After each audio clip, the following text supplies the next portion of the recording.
Okay, we're recording. Okay, so hello everybody. Firstly, we said hello. I'm gonna say hello again for the recording.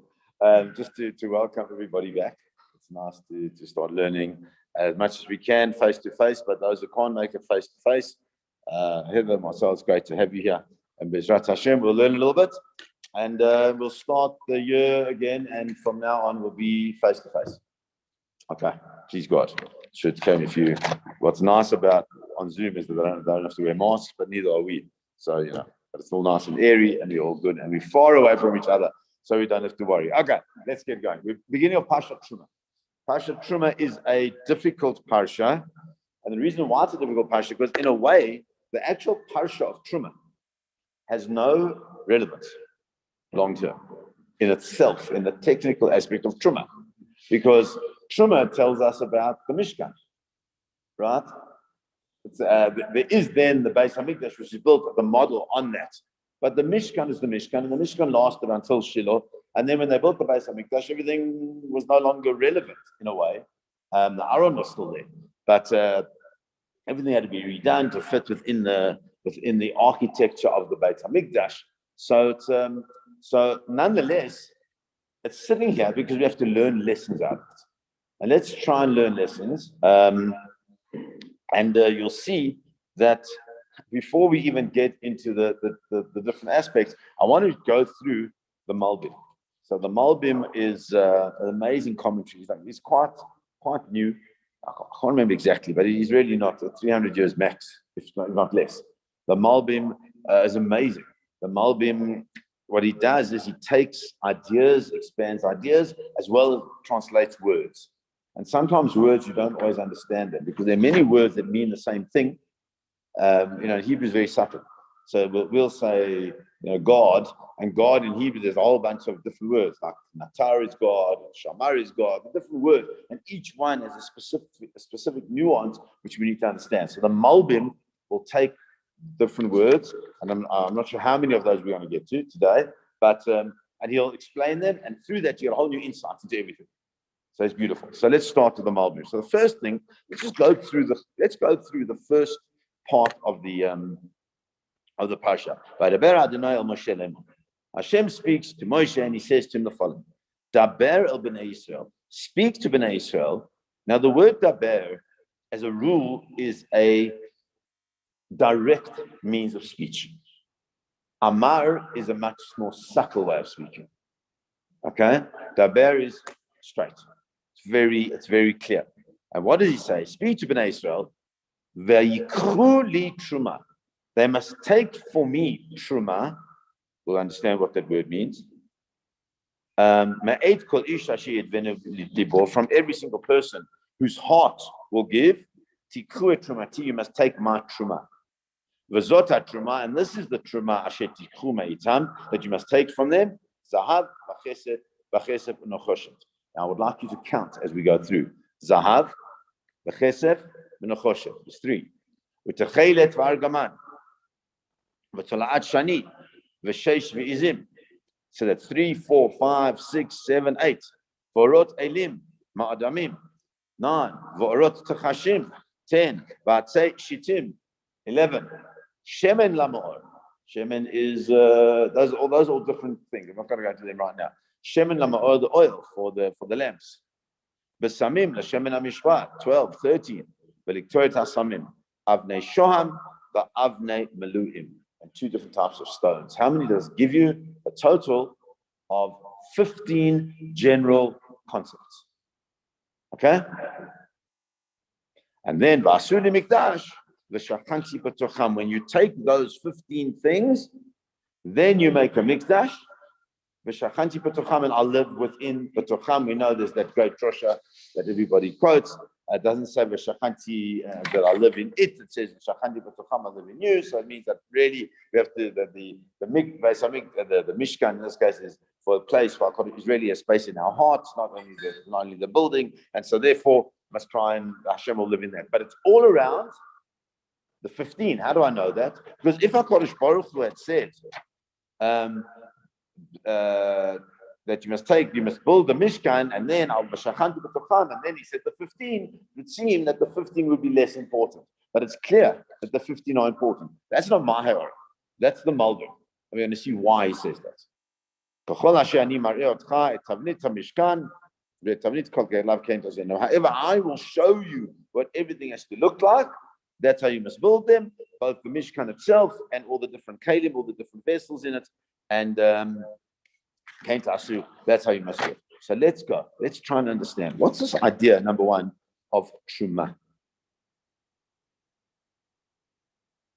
What is Truma? What is the concept of Truma? Excellent. So how do you know that? Well, it could be anything. Because taram, litrom, means to give something. Litrom, you make, that's really what it means. But the Unkelus translates afarashuta. Afarashuta means you split things up. Meaning, I've got a hole. Now I'm going to give part of that hole to HaKadosh Baruch. Okay? So already you can see that there's something that the Mishkan is about me. I'm giving my stuff. Yes, it's about Hashem, but it's about me engaging in that way. So let's see if we can get more out of that as we go along. Okay. By Tzuli Truma, Lishmi, Rashi says that it's got to be Yidvenu Libo. What is the word Yidvenu? So Truma, you said, is to give, right? To give. But what's Yidvenu? And Nadava. You've all heard the word like a Nadava. No, you heard Nadava. You give a Nadava. When you get aliyahs, ladies, you give a Nadava. Right? You give a Nadava. Either we're just joking about that. No, it's not quite, we're not that progressive, so don't worry. Okay. So give a Nadava. So what's a Nadava? A Nadava is a giving. Rashi says, Lashon Ratzon Tov. The word Nadava means a desire, a good desire. Ratzon Tov. Right? So if that's the case, what it's talking about, it doesn't say, there's no mitzvah, it doesn't say that they have to, it's Vayikhuli, you must take for me. It's interesting. It's not that you must give. It doesn't say Natan. It says you must take for me. So I saw, it depends. There's some people who will give, and there's some people with a full heart and they'll give one, and some people give 100. And some people with a full heart will give 1,000,000, but at the end of the day, you've got to get a certain amount. So Vayiku, Moshe has to take it out of them. The word lakach, in other places, Rashi says that lakach means speak to them in a way that they will be convinced to do that which you want them to do. So it's not just like, okay, guys, we need to give 100. No, it's explain. I need you to understand. That's why Kodesh Baruch Hu says that with all of the things that will be given, there will be a space for Hashem to rest within them. In them, not in it. Because everybody wants to have a Kodesh Baruch Hu in their lives. Everybody. We think we don't. Well, we don't, because we're trying to be from, right? But everybody does. Even the most furthest person away wants to know that there's someone supporting them all the time. And that's a Kodesh Baruch Hu. So, okay, so let's carry on. So, comes along the Malbim, and he says the following. This is the Truma, now verse number 3, that you have to take, and goes through all these 15 different articles. Says the Malbim, I'm going to go through it in the Hebrew and translate it. And the reason I'm going to do that is because we can't miss the nuance. Okay, so he says the following. Tziva commands us, number 1, it says that it's only 15. And it's very specific, it's only 15. It doesn't say, and you can also bring whatever else you want. There are only 15 different types of things that are allowed. That it's only with these 15 things that the Mishkan can be made. Not that you can say, oh, well, I'll take this and I'll switch it, and instead of, we're busy building our house next door there, right? So every 15 minutes you're changing it. Well, put this guy, he says you can't do that. That's not what it's about. You can't go in and say, oh, that looks nice, but why don't we open the door a little bit more, make it bigger. You can't do that. That's what Kodesh Baruch Hu wants it as it is. Why is that? So, number 1, the concept of Truma is giving. So Natalie taught me many, many years ago when we first got married. You can see what the mistake I made from the story, is that when you give a gift, right, you give what? What you want to give, or what you want the person to receive, or the person wants to receive, right? You give it what the person wants to receive. There's no value in me giving, I don't know, something to a person doesn't want to get, doesn't want that, right? So that's what Kodesh Baruch Hu is saying. You're giving it from your heart, Ratzon Tov, but you've got to give it the way I want it. And I want 15 things. But why does Hashem want 15 things? Okay, now I'm throwing this out to you. Ladies, you also are welcome to answer. Where's 15? What's 15 about?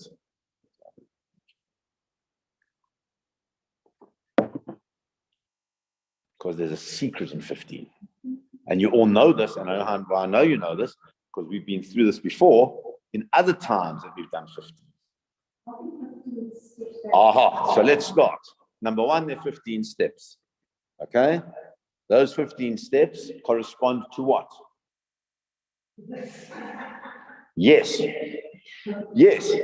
But where? Let's get them elsewhere. You're right. They do correspond to this. But where else do you find 15? You ready? Because 15 is the number. 15 is like the number of all numbers. You don't think it is because we don't think about that. So we think like 4 is and 1 is Hashem and all those things. Okay, let's go 15. You ready? 15, Shir HaMalot. There's 15 Shir HaMalot. What Shir HaMalot mean? The song of ascent. 15 is a number of ascent, of moving upwards. Okay? It's not by any coincidence that Pesach is on what date? The 15th. Sukkot is on what date? We've just entered into Adar. What day is Purim? 14th, 15th. Amazing, right? Everything's on the 15th. 15 is the big number. So there's 15 Shir HaMalot. That's what the steps. Each one of those steps correspond to one of those Shir HaMalot. The Seder, now this I know I've taught. So I'm going to go. If you were my kids at school, I would have gone nuts on this one, but I won't because you have to do that. Yeah.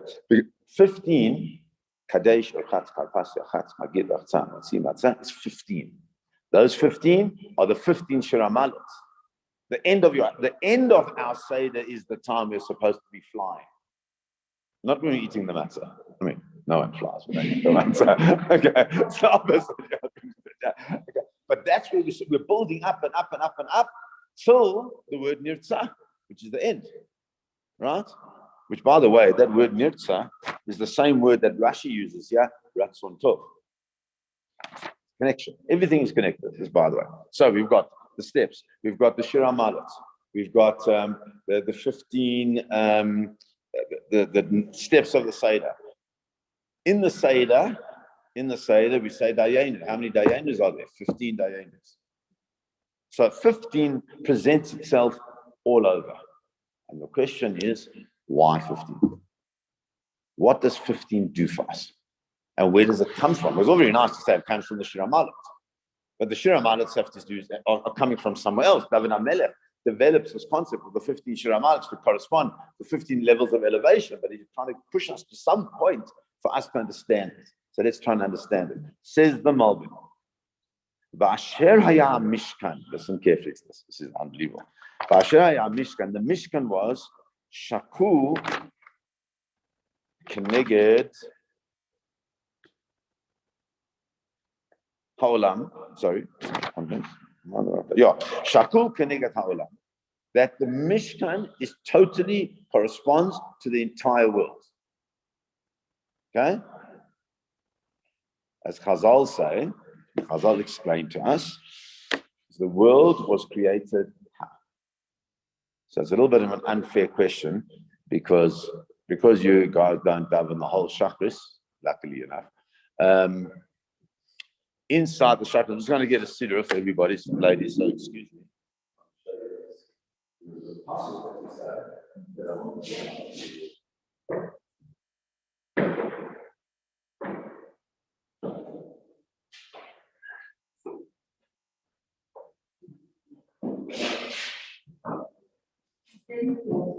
Yeah. So just by the way, I'm not a big fan of source sheets. because you can't navigate a source sheet. A source sheet's a sheet. You don't really know where things are. So I prefer to use books. Okay, so if you've got a siddur, if you've got an art scroll siddur, if you go to page 156, so that's the end of what we call the Valitzion. Valitzion is like the end of our formal tefillah, and then we say Aleinu to finish everything off. So on 156, in that last paragraph, you'll see that it says 4 lines. Baruch Hagev Rashev Tach Hashem. You're welcome to sing it if you'd like to. Okay. Then it says the end of that passage. Then it says Bitchu b'Hashem adei ad. Bitchu b'Hashem. Trust in Hashem adei ad, forever. Why must you trust in Hashem forever? Ki beya Adonai tzur olamim. Because beya, Yud Hey, Hashem tzur olamim. Hashem created the world. Okay, they'll translate a little bit different. For Hashem is the strength of the world. But that's not what it means. Ki beya Hashem tzur olamim. Ki with Yud Hey. What's Yud Hey, by the way? Yud is 10 and Hey is 15. Sorry, Hey is 5, so that gives you 15. Ki beya Hashem, through the Yud Hey, through the 15, Tzur, formed, create, Olamim, the world, all the world. So HaKadosh Baruch Hu uses the number 15 to create the world. Now let's find, where do you get that number 15? Where's the Yud Hey from? Where's Yud Hey? Well, Hashem is Yud, Hey, Vav, and Hey. So it's only in the first half of HaKadosh Baruch Hu's name that he created the world. You understand that? I don't really, but that's what it means. Okay? The first half of Hashem's name is the tzur, is the formation of the world. The Vav Hey is then the sustainability of the world. But the actual creation is in that. Why is that so important for us? So I'll tell you why. If you go to Ashrei, which you're all familiar with, it's an amazing thing. Just to how everything connects. Ashrei, at the end of Ashrei, which is on page 68 in the art scroll. It says the following: Tilat Hashem Yadaber Pi. The praise of Hashem, you got it? The praise of Hashem Yadaber Pi. My mouth will say. Vivarech, and will bless. This is all future tense, right? Kol basar shem patrol lambeid. All flesh will bless him. His holy name, lo lambeid, forever and forever. Va'anachnu, and us. That means Am Yisrael. Nevarech, we will bless what? Yeah. The same name. The name of Hashem, the creation of the world. Me'ata, not in the future, the Olam Va'ed, but Me'ata, from now, the Ad Olam Aliyah, and forever. So Rav Soloveitchik asks, why is it that we say, it says the whole world will bless Hashem at some point in time, right? Hashem, Yud Hey Vav Hey, because that's the original pasuk. But we, Nevarech, we'll bless Yud Hey from now and forever. Because that's half the name, right? So we understand that there's this concept called Amalek. Amalek is a terrible concept. Amalek is this thing that creates doubt. It's this terrible. It's Haman. It's Hitler. It's everything that's negative in the world. But it says that until such time as we are able to destroy Amalek, Amalek has like a hand on the throne of Hashem. It doesn't allow HaKadosh Baruch Hu to elevate where he needs to go. Somehow we have to deal with that. We've got to end that the oppression of Amalek through what we have to do. But it's always there. And the pasuk says, "Ki yad al kais ya." The hand of Amalek is on the kisei, on the chair of Yud Hey, also of Yah. So we can begin to understand that this Amalek concept is, so to speak, okay, it's difficult to understand how can something restrict Hashem, but so to speak, restricts HaKadosh Baruch Hu from completing the Vav Hey of his name. Okay? These are all the 15s that are coming in It's the incomplete world, the 15. It's total formation of it, but it's incomplete because you haven't got the Vav. You haven't got the complete presence of HaKadosh Baruch Hu. Where are you going to have the complete presence of HaKadosh Baruch Hu? When he manifests himself.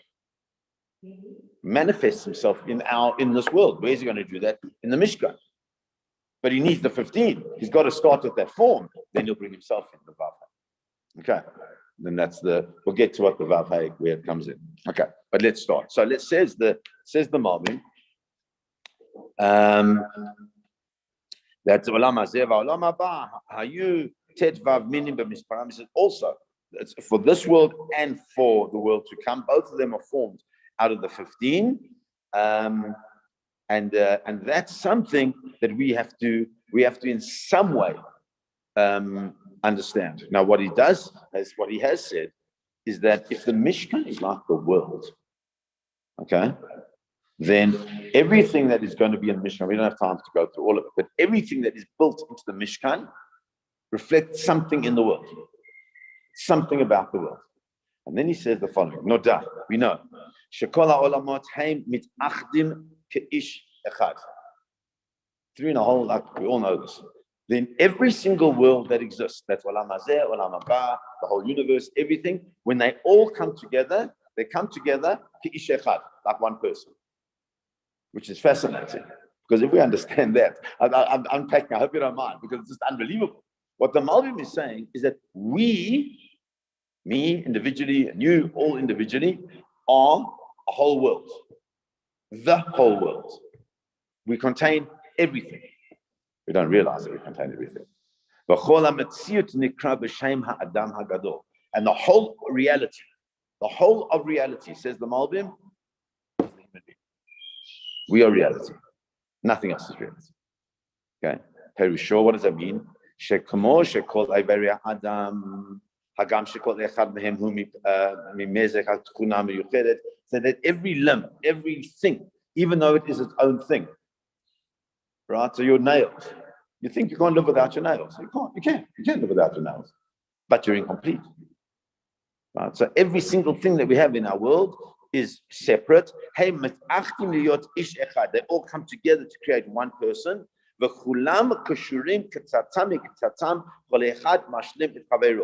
Each, they all come together from one side to the other, and they mashlim et chavero. They complete the other.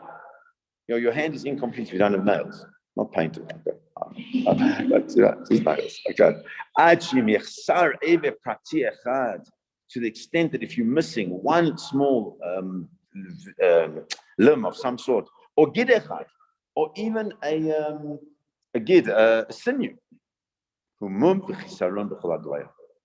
you lack it. Like I said, you can live without your gallbladder, right? Yeah. You can live with one kidney. You can live without your, what's it called, your appendix. You can. But at the end of the day, Hashem gave you an appendix. It may have no use that we understand, right? But it's there. You take out your gallbladder, you've got to be careful about the fat.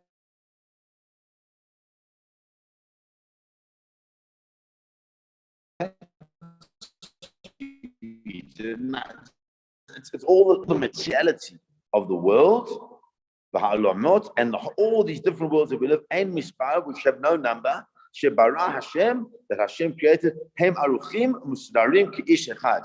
They are like one human being. Right? It's amazing. We are the image of the whole world. It's an amazing concept. So everything comes together like a human person, Shurim Zebazeh, and they're all connected, each one to the other. Okay, sure. So in a way, I'll say, okay, let's stop there, because that's powerful. So what HaKadosh Baruch Hu is saying to us is, we are the world, we are a world, and all the world, and everything that exists. We were created with the Yud and the Hay. Now what we're going to do is going to take the Yud Hay, the 15, and recreate something which HaKadosh Baruch Hu can vest for us to serve therein, in order for there to be completion in the world. That's the base, that's the Mishkan, which is what Truma is. And it's not simple, because every single thing now we understand that if you're missing a ladle, they've got all that. If you go into the simple things, Not talking about the aron, which has got all the fancy gold. The simplest ladle that you need to I don't know, to take out the blood. That's like, maybe that's your Achilles heel. And you see people hurt their Achilles. My son hurt you hurt your thigh, you limp. Every single thing, it's a fine-tuned machine. So too, the Mishkan is a fine-tuned machine. And that's why the next 4 parashas deal with the detail of the Mishkan. Because without the detail, then you don't understand what it's really about. And you understand how each thing connects itself to each other. Okay. So now, let's see something else here, which he says here. The Malbim says this, which is beautiful. I want to share it with you. It doesn't really link completely without all the other introductions, but I want to read this to you because I think it's a beautiful concept. He says, Vinay. So when we understand that everything is connected, so then something has to drive it.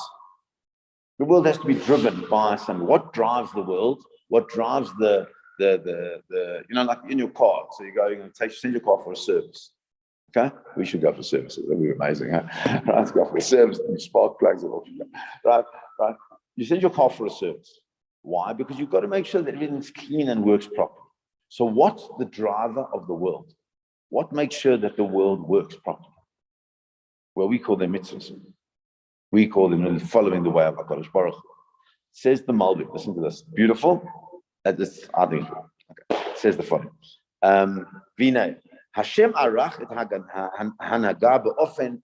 Hashem set out the way the world runs. Be'ofen shekol hakochot v'alamot b'sidra merkava v'chol ma'aseh asher asa Elohim v'lama aruch v'nimshach lefi ma'aseh b'nei adam. Hashem made the world in a way that the whole world works according to the way we behave. Scary. L'tov or l'ra. Our impact on the world, l'tov or l'ra. V'kfar him shiru zot. Chikre leiv. Listen to this. Lama shemtziu chachmei ha-musika. Says that those people who think about this have put this and they said it's like music. Right? That they've said they're b'shnei klei zem. There are 2 musical instruments. The one is large on the one side of the room, and the other one is small on the other side of the room. She'im yifrtu al pi hanevel hakatan. Says that if you, the way he says he wants to do it, that if you play on the small instrument, then the big instrument can come and provide backing for the small instrument. Right? The main instrument is the small one. It's like the violin, in the Philharmonic. The violin is the main thing, and the whole world runs around that violin. It's amazing. Okay, so he says that if that's the case, Yitain hanevel hagadol zmirot lemato. L'chein arach Hashem shehanevel hagadol asher asahu alam bicholo. That the big instrument, the whole orchestra, is the world. Yitain zmirot lenagei nigunei simcha va'etzev. That world can bring songs and melodies of simcha or sadness, of tov or ra, of good or bad. Adam, depending on what we choose, but we choose to play on the small instruments. Shehu gufo. And what is that instrument? The body. Because if the world is like a body, then the body is the small instrument playing, determining what the big body is going to do. It's an incredible idea. That if the world hears, that the big instrument hears, nigunim, tunes, v'shirim, and songs, tovim, beautiful ones, v'tishpachot, and praises, kefi mitzvot Hashem, according to the mitzvahs of Hashem, v'chukav, mishpatav, all the different rules. Kenyan again, anevel agadol, shu alam, shirei simcha v'chet, v'shefa bracha, v'chol hatov. So in the big world, will play the same chants, beautiful songs of beauty, of wonderful, of goodness, of bracha. But if you make it opposite, if we play the bad songs, and in that we just like throw out the mitzvahs and the Torah,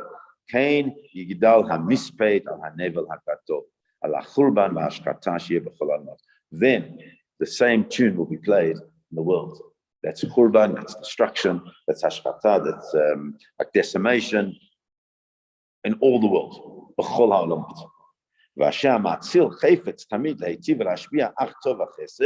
And so when we decide we're going to only do good and chesed, HaKadosh Baruch Hu wants us to do that. He needs our help, we need his help. When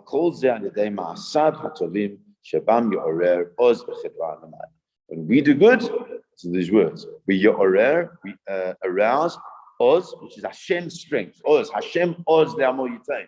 Oz is the strength of Hashem. We arouse it, the ched ba'alamada, on high. It's amazing. We enable the world to play nice instruments. So people, that's the bottom line. The people that behave in a certain way do what Hashem wants them to do. Right. Exactly. And the whole world. So last week, we'll finish on this, because in last week, not last, the parsha before, Matan Torah, so it says that we must be a mamlechet kohanim and a goy kadosh, right? This kingdom of priests and a holy nation. All know, right? What does it mean? So the Nativ says, mamlechet kohanim, kingdom of priests, means a group of people that are teaching the world, because that's what the kohanim did, they taught. And the holy nation are people that are connecting to Hashem through the service of Hashem. That's avodah. So you've got Torah, which is the teaching, you've got the avodah, and he asked the question, but if that's it, what about the third pillar? There are three pillars in the world, Torah, avodah, and chasadim, right? So what happened to the third pillar? He said, because that's not ours. We are not the only people that have to do chesed. Our teaching and our called holiness, or our connection to Hashem, should prompt the rest of the world to do chesed. And when they do chesed, remember, we're not the only human beings in the world, right? The whole world is human beings. When those human beings are doing what they need to do, that's the 7 mitzvot of B'nai Noach, and all the chesed that they need to do, they also make the world play nice instruments.